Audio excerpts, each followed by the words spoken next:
Hello, and welcome to today's episode of the Safe Schools Rainbow Roundtable.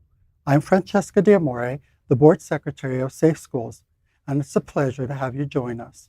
The Rainbow Roundtable is unique in America to explore the student and youth LGBTQ plus experience. Today, we delve into a topic close to our hearts and critical to our ongoing dialogue about inclusion, equality, and understanding the transgender experience.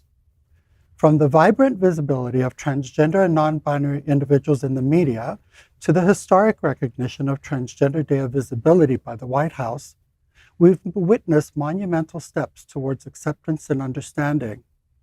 Yet, juxtaposed against this progress, we find a landscape marred by legislative efforts aimed at eroding the rights and dignities of our transgender siblings. Today, we stand at a crossroads between celebration of authenticity and the challenges of existing in a world that often resists change. This evening, we're not just sharing stories or statistics. We're igniting a conversation about the real lived experiences of transgender and non-binary people, especially our youth, against the backdrop of an evolving society that both embraces and also challenges their journey towards living as their authentic selves. We'll explore the joy, the resilience, and the undeniable spirit of the community, alongside the sobering reality of anti-trans legislation sweeping across states like Florida, and what it means for the future of LGBTQ rights and well-being. Joining us are a panel of remarkable individuals, each bringing their unique perspective and expertise to today's discussion. Let's welcome Vaughn Sellers. She studies theater at Barry University and is a social media influence and cheer coach. Welcome, Vaughn. Hi, everyone. I'm Vaughn. I am a 21-year-old trans woman. I am a cheer coach. Such a headache. I started studying theater and social work at Barry University. I will be transferring to FIU in the summer. And I'm happy to be here today to share my experiences. You know, every voice matters, and I'm happy to be here. Awesome. Next, let's welcome Mateo Ventura Brewer. Mateo is the first trans executive director of the largest nonprofit LGBTQ plus women's organization in Florida, the Aqua Foundation for Women. Welcome, Mateo. Thank you. It's a pleasure to be here, and just make sure you get your tickets for our totally free LGBTQ plus family barbecue that's happening on Sunday, March 3rd in historic Virginia Key Beach. It's going to be a lot of fun. We're going to have water slides, activities for the kids, as well as food and a DJ. So awesome.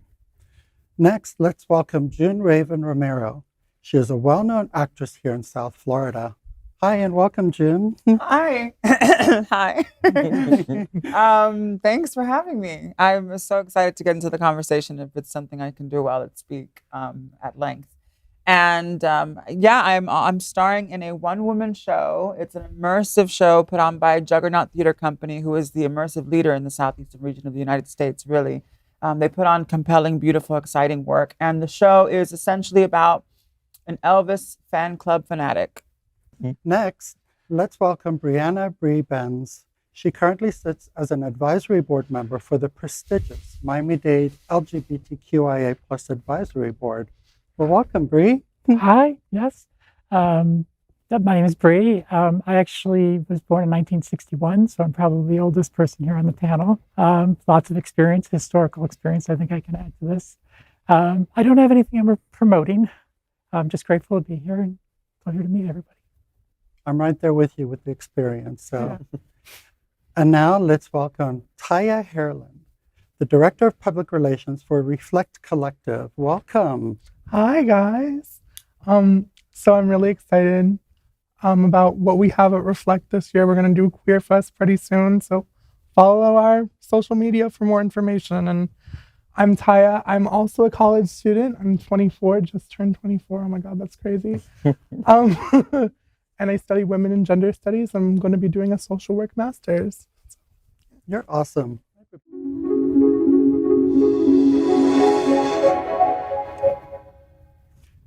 In this segment, we will share and reflect on the real-life experiences of transgender and non-binary youth.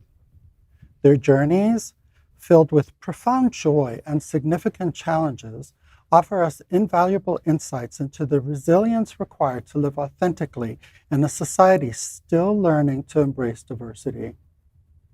Imagine being a young child, feeling distinct from your peers, knowing in your heart that your true self doesn't align with the expectations set by society. These feelings aren't new or a trend, but a fundamental aspect of one's identity, as real and undeniable as the color of one's eyes. For many, the journey to understanding and articulating their gender identity is a path filled with self-discovery, challenges, and ultimately, liberation.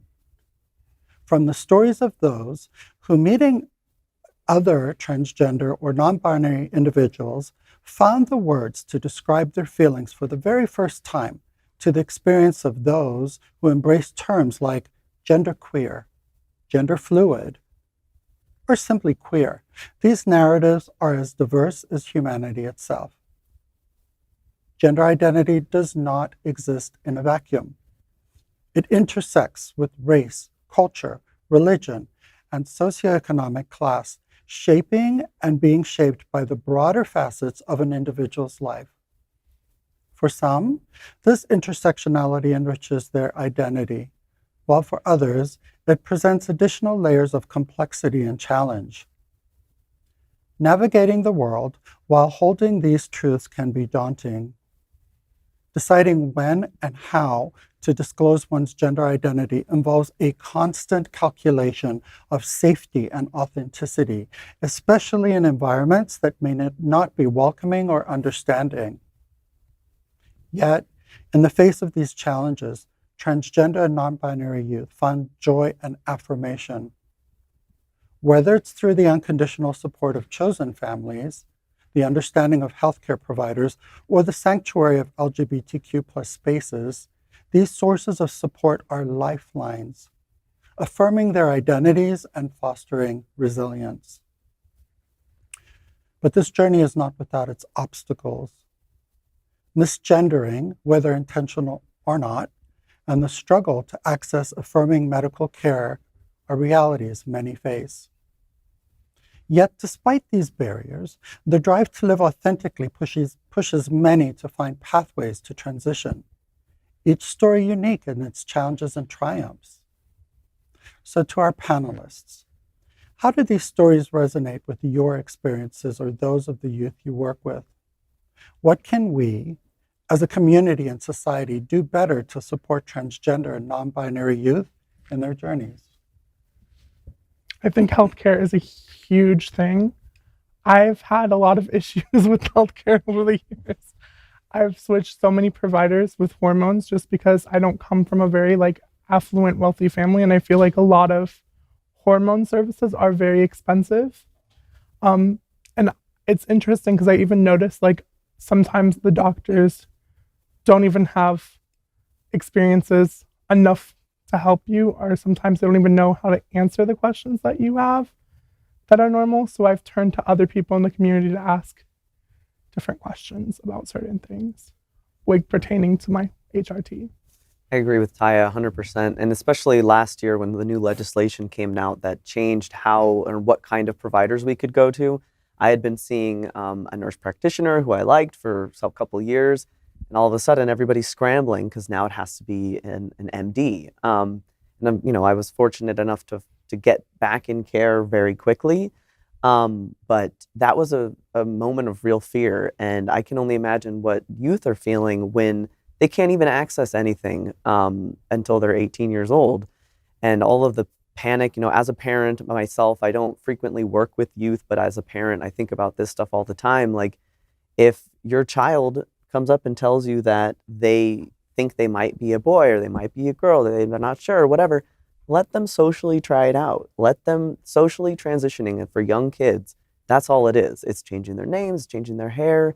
And if they end up changing their mind or figuring out that's not who they are, there's no harm done. Now they know themselves even better. And it's your job to support them in that.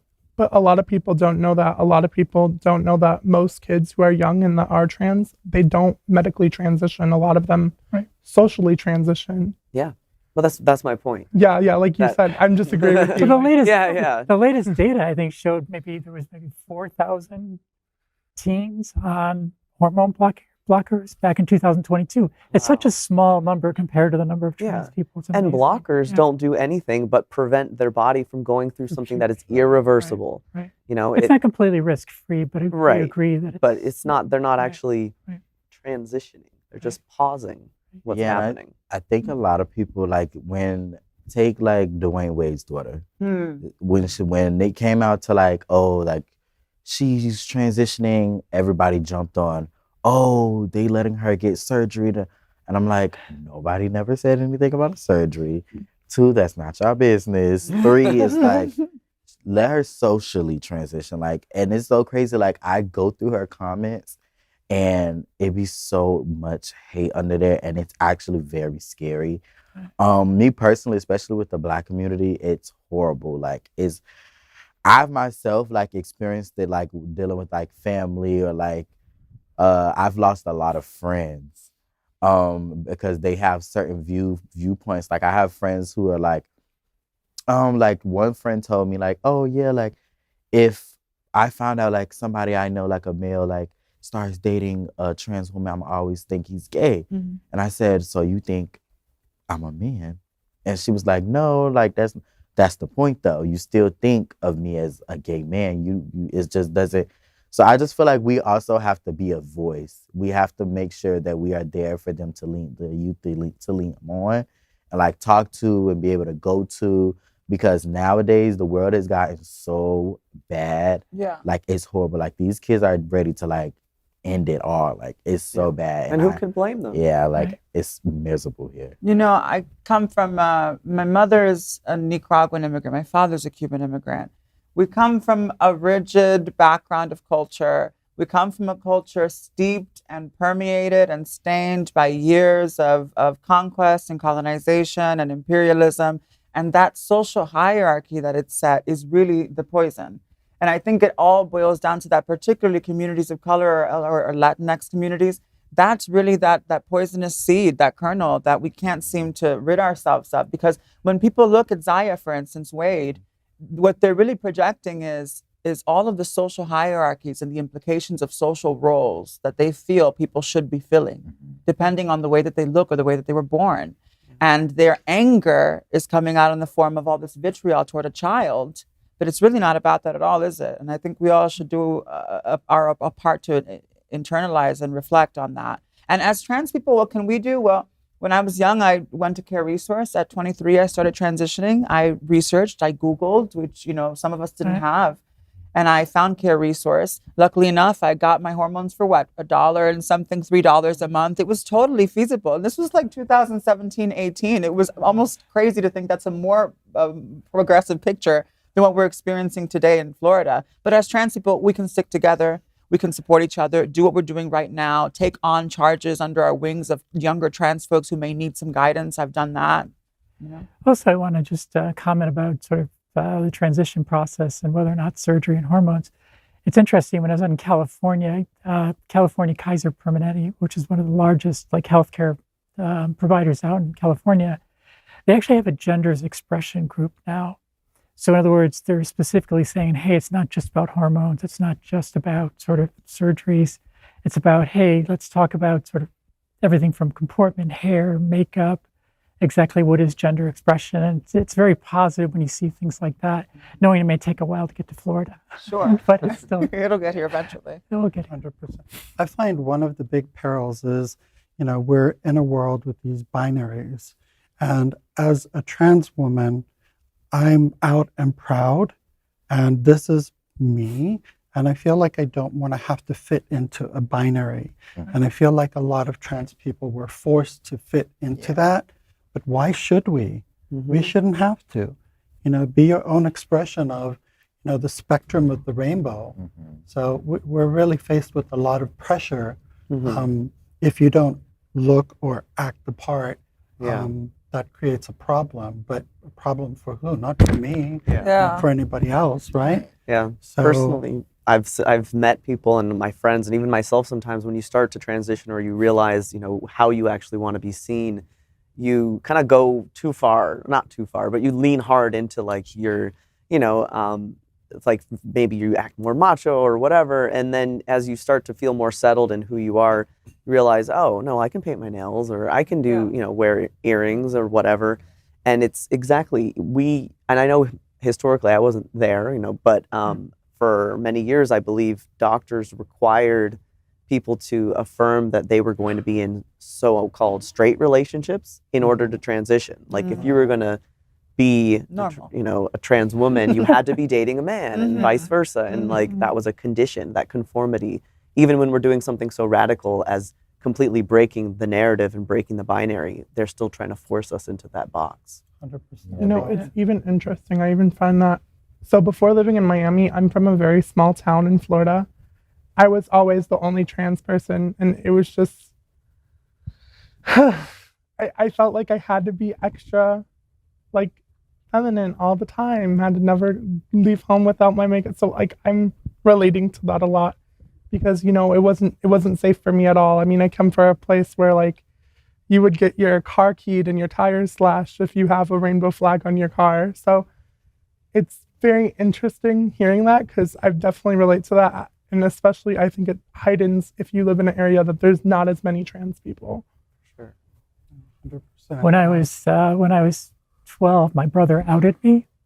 And so then I had to deal with sort of like a small community, religious community, had to deal with a lot of abuse, mostly verbal abuse and bullying. So it's sad that some of that still happens today, that it exists. Part of me thinks, and I've always said this, I don't know if it's pessimism, I don't know if it's part nihilism, I really don't, or whether I'm just a realist. And I think we belong to a super minority of people. We will always belong to a super minority of people. Those of us who have even further marginalizing identities, that will always be true. And no matter the work that we do in the world, the very proportional reality of who we are will always put us at odds with the larger narrative of normalcy. It's how I've always seen it. And so what we can do is just prepare for that life and prepare ourselves and the generation of folks who come after us for those lives as well. And understand that things may move up and down, sideways, but being trans is being trans. And there is something unchangeable about it too that I'm proud of too.